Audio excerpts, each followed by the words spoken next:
Hello អ្នកទាំងអស់គ្នាសូមស្វាគមន៍មកកាន់រឿងកំ pl ែងសោយជុកពួកចំណងរឿងថាគ្រូពេទ្យកែសម្ផស្សសម័យបុរាណ The Botox Shaman តួអង្គគោប្រចាំភូមិមានដូចជាលោកគ្រូវិទ្យដើរតួជាអ្នកជំនាញកែសម្ផស្សទំនើបគ្រូពេទ្យកែសម្ផស្សសម័យទំនើបដែលចែកតាក់អួតតែខ្លាចឆ្កែដល់ឆ្អឹងតាគ្រូម៉ៅដើរតួជាគ្រូអាបធ្មប់ភូមិបាញ់អណ្ដាត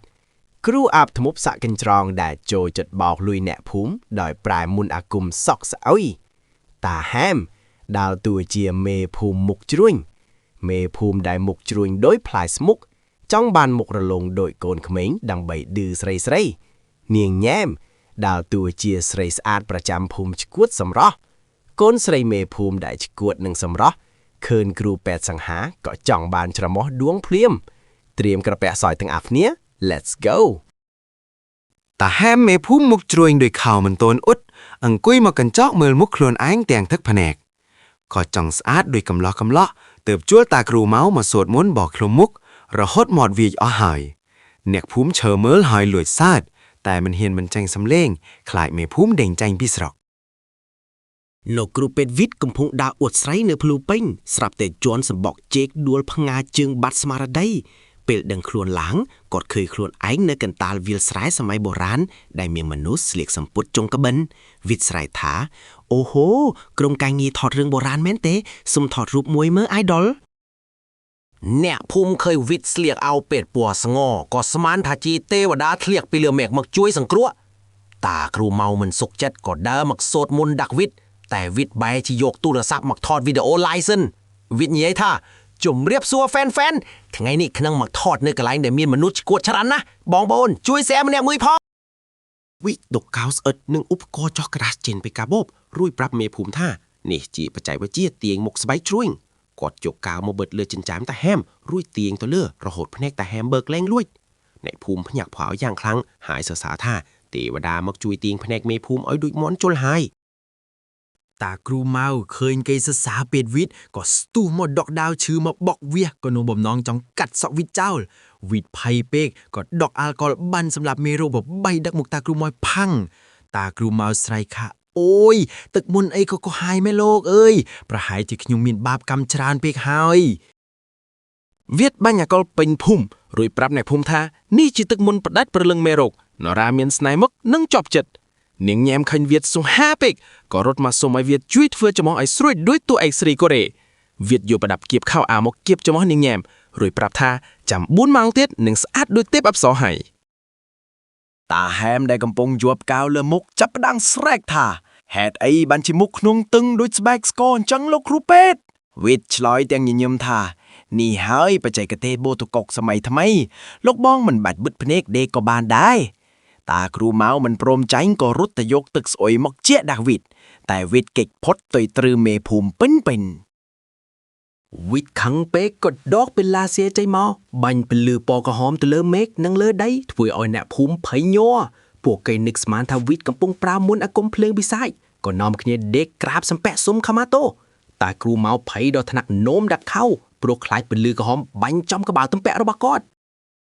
វិទ្យយក Power Lab ចេញមករត់ប្រាប់ថា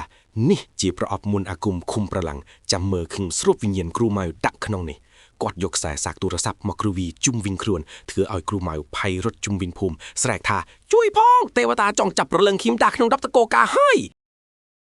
នាងញ៉ែមដែលកំពុងគៀបច្រមុះចាប់ដាំនិយាយសំឡេងងក់ងព្រោះដកដង្ហើមមិនចង់រួចតែនៅតែចង់សាទវិទ្យយកម៉ាស់បិទមុខមកបិទឲ្យនាងរួចប្រាប់ថាកុំនិយាយអីកំពុងតែបញ្ជូរសម្រស់ពីស្ថានសួគ៌តាមរយៈម៉ាស់នេះអ្នកភូមិឃើញម៉ាស់ពណ៌ខៀវក៏ស្មានថានាងញ៉ែមានមុខជាអវតារប្លែកភ្នែកមែនតែនវិទ្យបើកភៀងហ៊ីបហបចេញពីទូរស័ព្ទដែលសំឡេងបាសបុកខ្លាំងធ្វើឲ្យអ្នកភូមិផ្អើលរាំតាមទាំងមិនដឹងខ្លួនតែហែមរាំរហូតដល់កៅដែលបិទមុខនោះរបស់ចេញសាច់មុខក្រហមងាងដូចមានគ្រូម៉ៅឃើញឱកាសល្អក៏ស្រែកថាមើលចុះវាជាបិសាចសំឡេងវាកំពុងធ្វើឲ្យមេភូមិខូចមុខអស់ហើយតាហែមមើលកញ្ចក់ឃើញមុខខ្លួនឯងរបស់កៅចេញជាស្នាមដូចផានទីពិភពលោកក៏ខឹងសម្បាយយ៉ាងខ្លាំងវិទ្យប្រាប់ថាកុំភ័យនេះជាការបោះស្បែកចាស់ផ្លាស់ស្បែកថ្មីបន្តិចទៀតនឹងសលងដោយពងទីបុកមិនខានគាត់យកម្សៅផាត់មុខមកលាបឲ្យមេភូមិរហូតសភីងដូចខ្មោចឆៅកំ pl ែង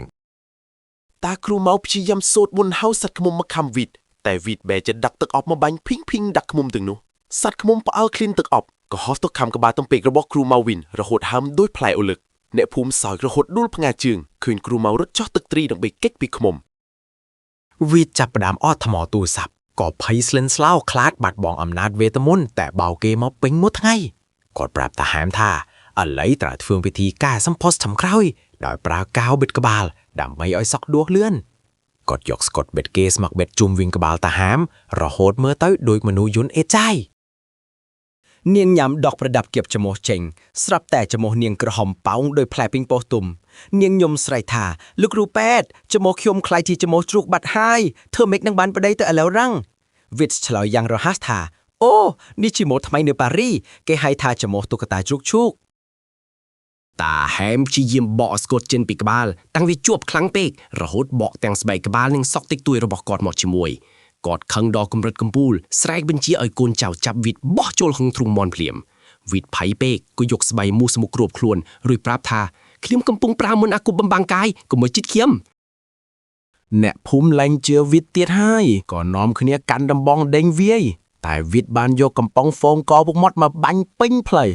អ្នកភូមិរអៅដួលកលើគ្នាដូចនំបញ្ចុកធ្វើឲ្យវិតមានឱកាសរត់គេចខ្លួនទៅតាមវាលស្រែតាគ្រូម៉ៅដែលក្បាលហើមក៏ស្រែកប្រាប់អ្នកភូមិឲ្យលែងឆ្កាដេញខំវិតវិញឆ្កែភូមិរាប់សិបក្បាលព្រក់ផងដេញផងធ្វើឲ្យវិតរត់លឿនជាងម៉ូតូដប់ទៅទៀតខណៈអោពៀតហក់រវិចគាត់ស្រែកថាជួយផងខ្ញុំឈប់កែសម្ផស្សឲ្យអ្នកណាក៏បានដែរឲ្យតែឆ្កែឈប់ដេញខ្ញុំគាត់រត់ទៅជួនសម្បកជែកម្ដងទៀតរួចក៏រអើធ្លាក់ចូលក្នុងរណ្ដៅដៃផុកខ្ទាតពេញមុខពេលងើបពីភុកវីតស្រាប់តែខឹងខ្លួនឯងដេកនៅលើមន្ទីរពេទ្យនៅភ្នំពេញវិញជាមួយនឹងក្បាលរុំរបួសជិតឈឹងគ្រូពេទ្យម្នាក់ប្រាប់គាត់ថា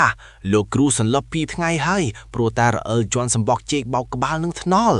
វីតស្ទាបមុខខ្លួនឯងរួចដកដង្ហើមធំថាសំណាងហើយតែជាយល់សពកុំអីខ្លាយជាចំណេះឆ្កែបាត់ទៅហើយ